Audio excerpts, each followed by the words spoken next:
Hello, everybody, and welcome back to Rogue Media. My name is Alex Schlerf, and today we're going to be doing my review for Pluribus, one of the newer Apple TV shows. And yeah, I'm going to be honest, I'm a bit exhausted. I'm literally recording this the 26th. The holidays have been dragging on me socially, mentally, whatever, physically. A lot of good stuff, but still very busy. But I just finished Pluribus 3 days ago, I guess. I watched the finale right as it aired, and I didn't want to leave too much time between when I saw it and when I reviewed it because I wanted the thoughts to be fresh in my mind. So I don't think maybe I'll be a little all over the place with this review. Maybe I won't. I'm not sure, but just wanted to just drop that disclaimer out immediately. Just with the holidays and everything, just so busy and all that. I actually just walked out. I just finished a screening of Song Sung Blue with Hugh Jackman and Kate Hudson. Good movie. I have a Letterboxd review up, but I'm gonna try. I don't know if I'm ended up doing a review for that just because there's so many movies to review, and I also want to do a video before the end of the year with like my best of 2025. So, and then there's Marty Supreme as well. There's Testament of Van Lee. There's No Other Choice. There's some other movies that are from earlier in the year I haven't seen yet. So like, there's a lot of stuff to do, a lot of content to consume. Obviously, Stranger Things is going on right now as well, which I'll do a review for when it's all out. But I don't. Yeah, that's beside the point. Just a lot of content consuming and all that, and doing all that, and busy with stuff. But I'm here to review Pluribus, the newest show from Vince Gilligan, the creator of Breaking Bad, Better Call Saul, of course. And yeah, I don't even have like any notes for this. I'm kind of just gonna be talking off the cuff. I've thought a little bit about my thoughts on it since it aired, and I have seen some people on Twitter's reactions and seen people theorizing stuff like that. I haven't really thought if I'm going to do a spoiler and non-spoiler section. I'm gonna try. You know what? I'll do it. Oh, spoiler and non-spoiler. I'll do non-spoiler obviously at the beginning and spoiler at the end. Probably just talking mostly about the last episode. But I can tiptoe around if people haven't seen the show and want to watch it.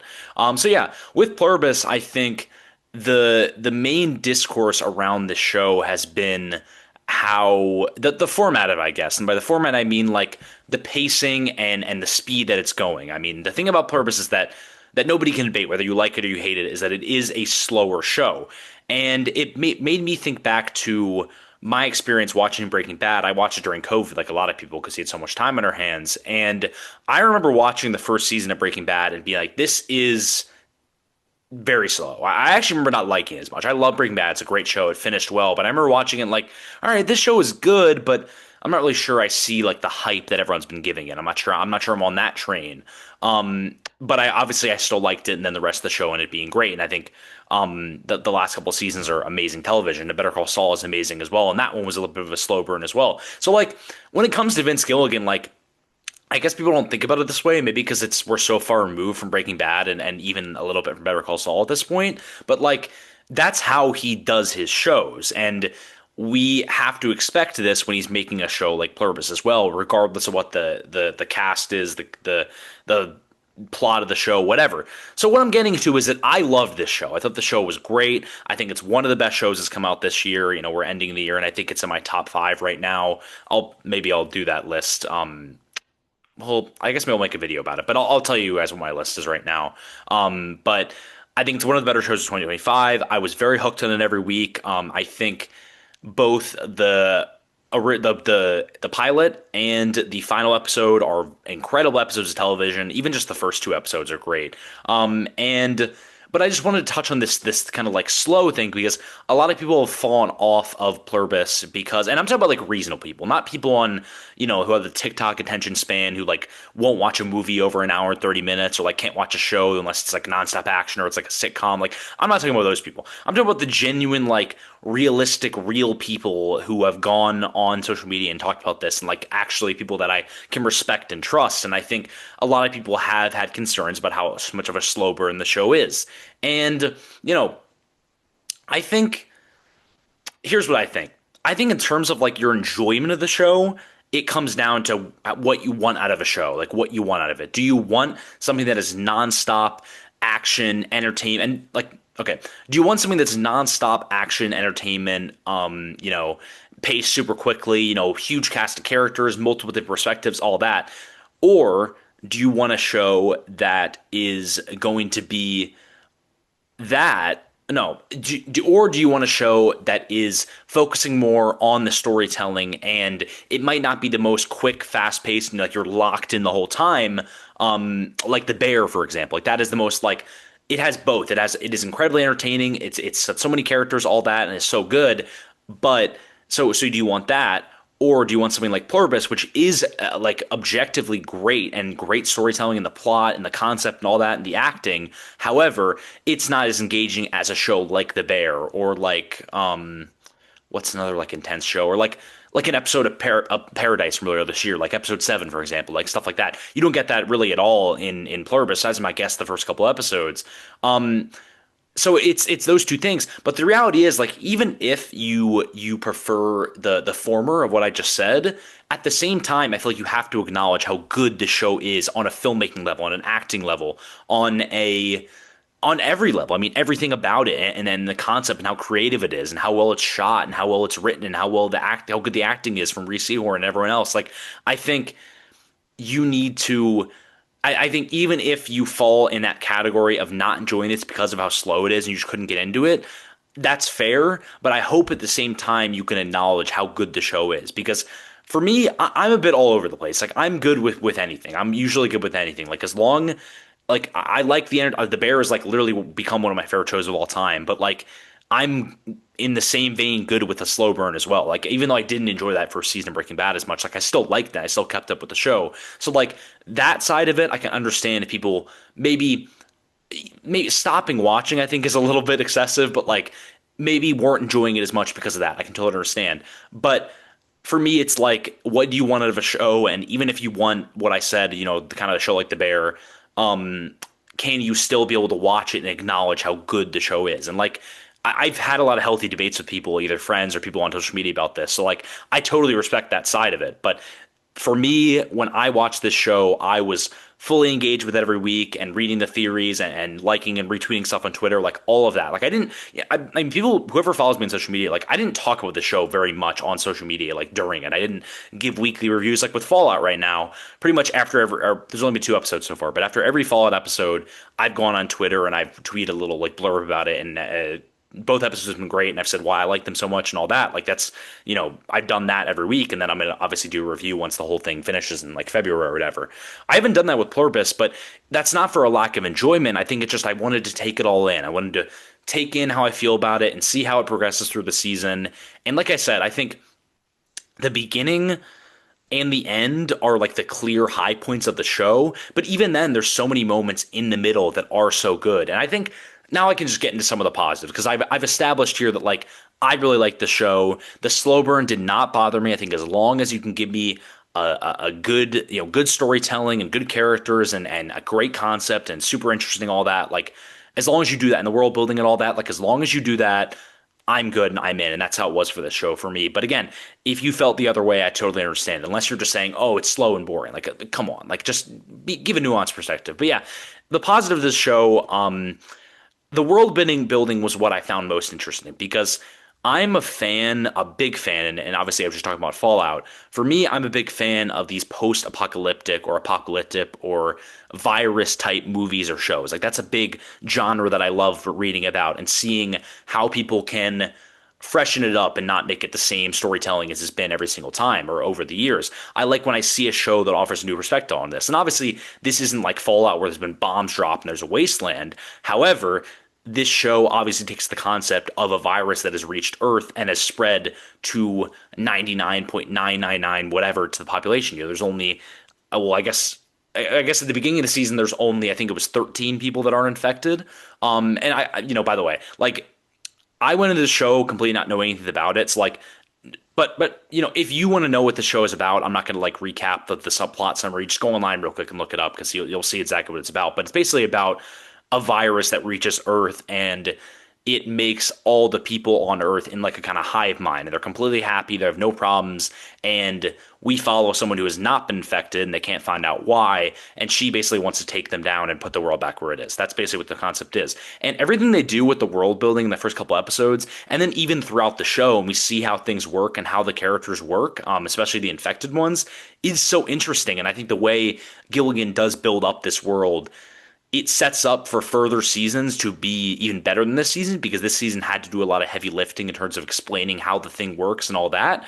But at the same time, like this season was still so interesting to see how things worked around Carol, our main character, and how different people that aren't infected responded to it, how different infected people reacted, how they worked together. And, there's like a scene where they put up a grocery store, or there's a scene where someone lands a plane, or there's a scene where they, I can't say that because that'd be a spoiler, but there's a scene at the beginning of the last episode which gives us another perspective on how they work and how they think, and especially with one of the last scenes of the last episode as well. So I think all of that is just so creative and so interesting, and it's something that really hooked me from the beginning. Like, really, again, I went into this show mostly blind. Like, I'd seen some of the promos for it. I knew it was Gilligan. I know it was Reese Seahorn, but like, I went into it mostly blind, and I think that was the best way to watch it because just seeing how things, just trying to guess what was going on, and then once you realize what's going on, and like, whoa, what the heck is going on?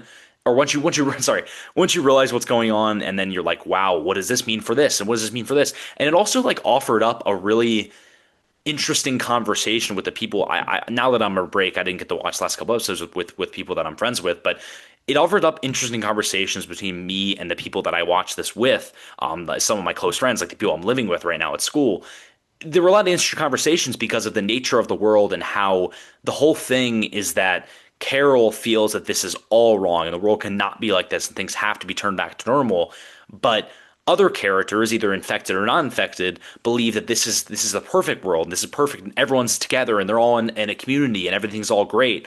And I think like when I watched those first couple episodes, and even the third and fourth one, like there was a lot of healthy debates between me and my friends about like, well, is this right? Or like, would this be, what would I do in this scenario and all that? And like the easy perspective is to be like, well, I'd probably be like Diabate, his character. Like I'd be the one who would, go to Vegas and get everything I ever wanted and have people act out scenes for me, like all that, like make my life like a movie. Like I think it's natural for the human brain to think that. But then at the same time, you're like, well, maybe after a few months you get tired of it and it takes away the whole thing that makes human life, beautiful and all that. Like it brings in those themes of like morality, like what's some other things like just general like depression, like even in some cases because of Carol's character, and it just brings together so many interesting themes and questions from the format that makes this a show, which again was so enjoyable to watch week by week, just to have those conversations and be able to talk to people about it. Like Severance is another Apple TV show that was the same way. Like,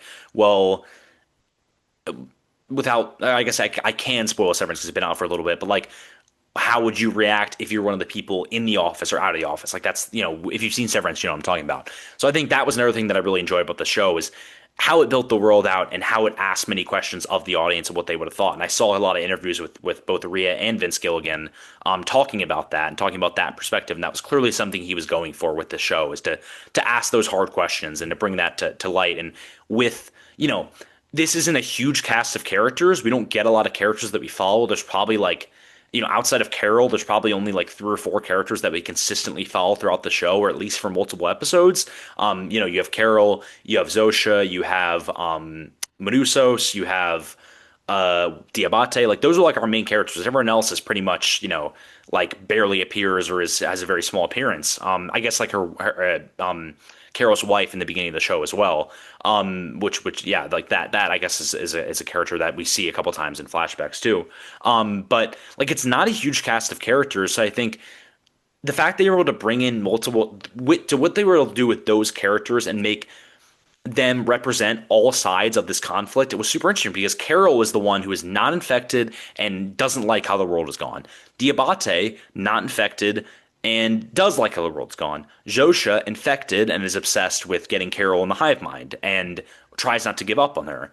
Whereas like the other hive mind people want to give up on her and want to leave the city.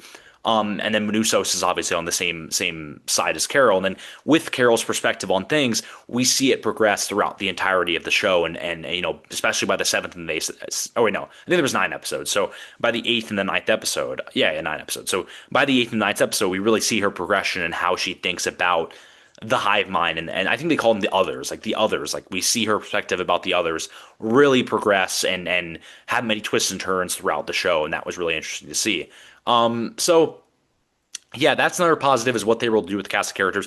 Obviously, Rhea Seehorn is phenomenal in this show, which is not a shock after watching Better Call Saul. If you've seen Better Call Saul, you know how talented she is. But I think even like her performance in this first season is better than any of the seasons she had in Better Call Saul. That's my opinion on it. Because this also asks for a lot more of her because of the nature of the show and because of the fact that she is one of the only characters in the, and she's like literally, she's the main character by far, but she's also one of the only characters of the plot. So like we have to really be invested in her as a character and care about her as a character. And if we didn't, the show wouldn't get very far. And we do because of how good her acting is. Obviously, again, writing, direction, great, but because of how good her acting is, we care about the character and we care about the show and we love the show. So that's obviously very important. And her lead performance is so good, very emotional, very nuanced. She asks all the questions that the audience is thinking. And very funny too, like a lot of very funny moments, like the snap moment in the finale. I'm not going to go into that anymore, but that was like so funny, so good. But and so yeah, she is great, obviously. And then we have a couple other characters that are good as well. Manusos is a very well written character and someone you absolutely like not fall in love with. You absolutely like adore by the end of the season. Like he's just a very I really like how make him very likable and the way he reacts to the others. I mean, I guess depending on your perspective on the show and on the world, that would that depending on that would be how your reaction to Medusa is. But I think they make him a great character. And I believe it's episode 7, the one where it's like mostly Medusa's focused and his kind of journey. Again, if you've seen the show, you know what I'm talking about. That episode was one of my favorite episodes in the show. Just so good, so well written, great performance by the actor. And you know what? I don't want to like discredit anyone. I want to make sure that I have the names of the actors besides Maria Seahorn. Carlos Manuel Vesca, who plays Menusos. Fantastic job in this movie. Great work from him. I guess there's not really anyone else like acting wise that we really need to go into, but yeah. So Caroline Wydra as Zosha is like the other main one that we can point out here that was in basically the whole season. Which, by the way, like if you're an Agents of Shield fan, like you're probably the same as me. Like I watched episode 1, I saw her show up, and I was like, why do I? Or maybe it was episode 2. I was like, why do I recognize her? Like, she seems oddly familiar, but like I can't pinpoint it. I look it up, and she's from Agents of Shield. She's in season 6. Like a very forgettable character in that show, and that's the weakest season of the show. But if you know me, that's my favorite show of all time. So like that was just a crazy connection, and good for her. I mean, seriously, that's the only. She doesn't have a lot of acting credits, so like this is good for her that she's gotten this role and is getting so much praise for it, and deservedly so. I mean, obviously the the others have, for the most part, have a very stone-faced and very similar look on life and very basic look on life with how they operate. But we do get to see a little bit more of a range of emotions from Zosha. Although she does, again, hold the same perspective as the entire hive mind, she does offer certain nuanced perspectives on things, and we do get to learn a lot of things about her. I like how she's kind of like a I guess like this is kind of used as a bad thing sometimes when I do reviews, but like a plot device. I actually liked it in this case, how we learn a lot of things about her slowly, and the layers of the world and the hive mind and their nature slowly get peeled back throughout the show.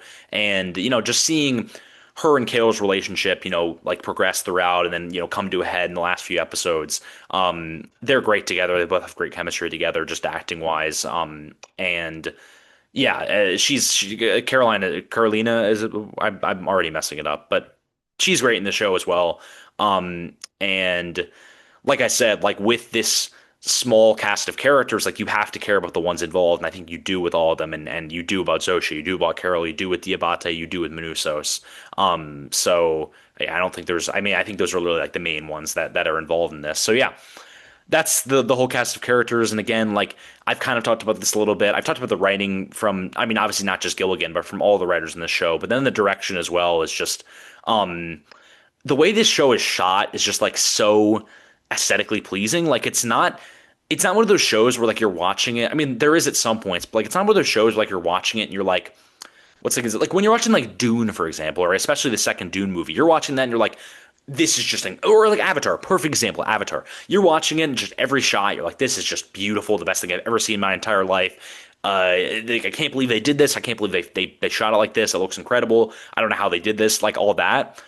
You don't get that reaction with Pluribus, obviously partly because it's the show and all that. You're not watching it on a big screen, but like you don't get that with Pluribus. But at the same time, just the way it is shot is so cozy and works so well with what they're trying to do with this world, with these characters, that I just, again, it's not one of those things where I can like describe why it looks so good. There's like certain episodes that are shot particularly amazingly, but the whole thing is just beautiful to look at. And I think again, I'm listen, I don't do filmmaking, so like I can't go into specifics on why it looks so good. I'm sure someone that is into filmmaking will be able to explain it perfectly, but for me, it just looks so good and was so enjoyable to watch. Yeah, just so much joy to watch because of all the things I've said, but also because of how well it's shot. Yeah, I don't know if there's anything else in terms of positives. Yeah, like I said, I think my favorite episodes are the first two, and then the one with Nusos on his little journey, and then I don't know, the finale was really good too, so maybe it would be that. Do I have any negatives? I don't think I really have any negatives. I mean, I don't know if I would give this like a I don't even have a rating for this, but I don't know if I would give this like a 5 star, amazing, perfect, nothing wrong with it. But I can't think right now of like anything that I specifically thought was wrong with it. And there was never an episode where I was watching and I was like, okay, this isn't really working for me. Like that never crossed my mind throughout watching the show, at least that I can remember. I mean, and obviously the first couple were great, so I remember those vividly. So I remember pretty much every episode, watching pretty much every episode in the show. So yeah, I don't think there's any. I don't know if it's perfect. I think again the format of the show and how they have to really mostly focus on building out the world and the characters with this first season, I think that means that in future seasons, and if you don't know, it's already been greenlit for season 2, and Vince Gilligan said he would go on for 4 or 5 seasons. So, and the way it ends is obviously setting up for a a season 2. You'll know that if you watch the show. But yeah, I don't know if that doesn't even that shouldn't necessarily even be a negative on this season, but I think that just means that like the ceiling might be a little limited on this one, and it just means that for future seasons, like the ceiling, like yeah, the floor, like the ceiling might be a little limited, but like I think what it means for future seasons, so they can go even above and beyond this one, and they could be even better and up there for like some of the best seasons of television, at least recently. So I think that's really the bar with the show. Like I think it can be that good. I think it can be in that level of like the best shows that we have seen at least in recent memory, and then all the time we'll have to see like once the whole show is over, obviously. But yeah, this show is great. Gilligan's a genius, and it's no surprise to me that the show was so good. I'm gonna quickly do like a spoiler section and talk about like what maybe theories for season 2 and how the show played out and how the last episode played out. But if you have not seen Pluribus and you're not convinced after this review, I don't know what to tell you because this show is great. I loved it so much. And yeah, I guess I was gonna do my ranking or just say here's what I'll say. I'm not gonna because I might do a video about this, but Pluribus, I've seen I've seen 22 new shows in 2025 so far, 2025 releases, and there's a few more that I still want to see. I'm just not gonna have time to. And I'm obviously watching Stranger Things and Fallout right now. But out of those 22 shows, Pluribus is number 6, and that is very good. All the shows that are in like the top, I guess 7 or 8 of this are like incredible shows to me, and I think are very very iconic and are fitting in with some of the best shows recently and maybe the best shows of all time. So yeah, so that's where it's at for the ranking of this year. Yeah, so again, it's on Apple TV. Watch Pluribus if you haven't. If you like Better Call Saul, if you like Breaking Bad, if you like Reese Horn, if you like apocalyptic shows, if you like sci-fi, and you just want a show to watch over the holidays, which are almost over, but still, there's still a few days for New Year's. I would watch this because I think you'll get hooked on it. I think this is a show where you'll watch. It's one of those shows where if you watch the first couple episodes, like you'll know whether you're going to get into it or not. And I think everyone that I've talked to really likes this show. So I mean, watch it. It's great. So yeah, gonna take a quick break for spoilers, and yeah, we'll be back in yeah, whatever. Spoiler break, and if you click off if you haven't watched Pluribus yet right now. Okay, so quick spoiler section here. Just gonna talk mostly about the finale and the way it ended and kind of my thoughts on that. I thought it was a great finale. I was totally engaged in it the whole time. Very well written. I loved seeing.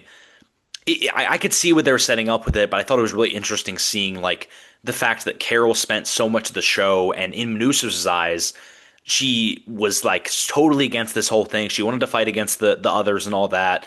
And I thought it was so interesting that like once she finally starts to turn a little bit and start to be involved with Josha, whether romantically or just whatever, and then like and starts to finally be like at peace with the world and feel a little bit of happiness.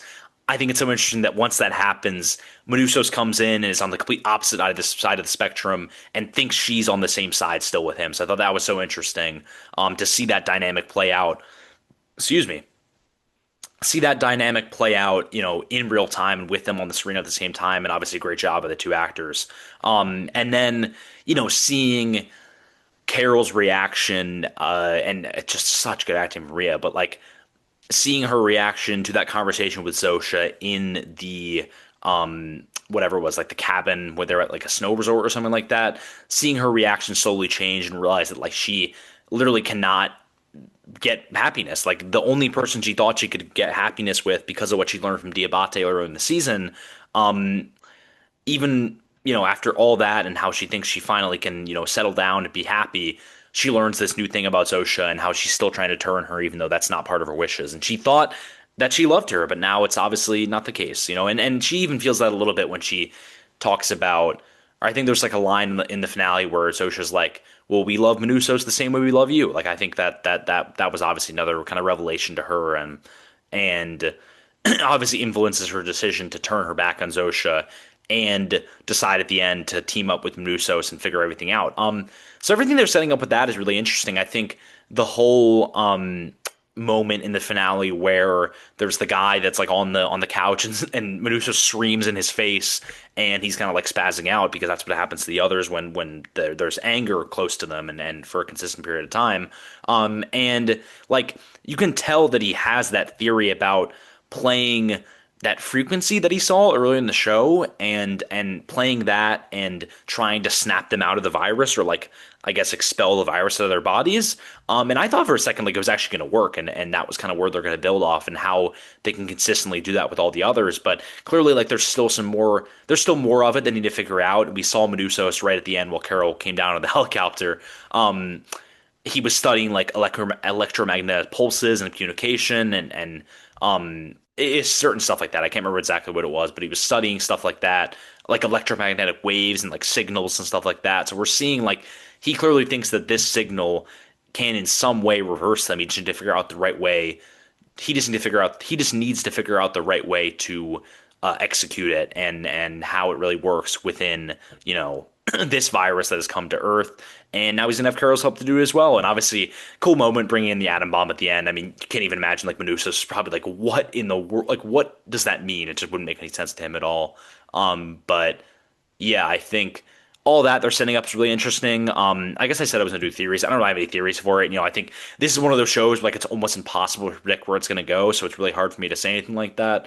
But yeah, I think all that they're setting up is very interesting. And again, I thought the way they played out those last two episodes with Zosha's relationship with Carol and how Carol really accepts it, but then just as soon, is denies that whole thing and just turns against it, and kind of seeing how devastated she really is when she learns about Zosha and the stem cells and all of that.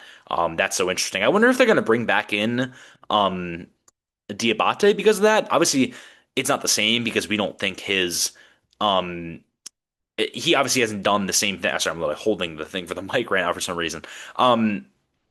We don't think that they can use that same method on a male or on Diabate, but at the same time, like bringing him back in just because he's a great character, he's a hilarious character, but bringing him back in with that perspective and Carol maybe going to him for help and maybe he'll spring into action more because he's learned that she has no free will anymore and they're going to turn her in a month. And like, by the way, like a month is not a long time. Like I think this show, I think the finale is around like 60 to 70 days, like past when the virus first hit Earth. So like, I guess that's a month. So I guess the whole first season was a month. But again, like if we're saying the show is going to extend out to like, 4 or 5 seasons or maybe even more than that, like I wonder how they're going to play out this next season and how much time is going to pass. Because again, like I said, Zosha said it'll be about a month before she can turn her cells, and they're going to turn her into the hive mind.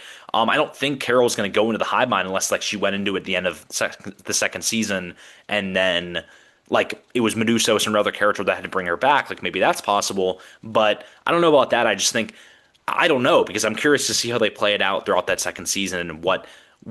I mean, the second season is obviously going to be about like them fighting back and trying to figure out a solution, but with the first season building out the world and the characters, it'll be curious to see how the second season has played out and how they what they do with the plot and the pacing and all that, and kind of where we end up, where we start off in season two. Maybe there's a time jump, who knows? But that wouldn't make much sense because again, like if it's a month of time till they can turn her, like who knows? Unless they find a way to stop it, but which maybe what it comes down to. Like, they spend the whole season trying to figure out how to get people out of the hive mind, but they fail and eventually have to figure out a way how to just stop Carol from being turned. I don't know where they're going to go with that, but I'm very interested to see, and especially just seeing how the timing, everything works out, if they are really going like, with more seasons than just two, which obviously we're expecting. So yeah, very curious to see where this goes. Thought the finale was great. I don't think there's any other spoiler stuff I really need to talk about. Again, if you watched the show, I hope you enjoyed it as much as I have. And yeah, keep an eye on all the channels for all the content that's coming out. Again, I can guarantee I'm going to have them already screen review whenever I see it. I'm hoping it's tomorrow, but I'm not sure. It's busy time. I have no idea if I'm going to be able to watch it by then. And I'll also try my absolute best to have a video out before the end of the year, talking about my favorite movies of the year, maybe my favorite shows as well, but definitely my favorite movies of the year, and talking about the kind of all of that, and a recap of 2025 in film, which will probably be a longer video, so I'll need to do a lot of prep for that. But yeah, that'll definitely be happening. Maybe a Song Sung Blue review, I'm not totally sure, but it was a great movie, so maybe I have a lot to talk about, so maybe I'll do a review for that. And then when Stranger Things finishes, I'll have a review for that. And if you see me on Twitter about Stranger Things, I've been kind of defending it a little bit, so I'm curious if my perspective stays the same once the finale airs and I watch that. But yeah, so a lot of stuff coming out soon and a lot of stuff to review, and obviously there's going to be a bit of a dead period in January and February, so it'll be busy now, but less busy, kind of in the build up to the Oscars in March and all that. But yeah. Thanks so much for watching this Pluribus review. Go see it if you haven't yet. It's on Apple TV. And yeah, I will see you soon with much more content. Yeah, so see you on the next one.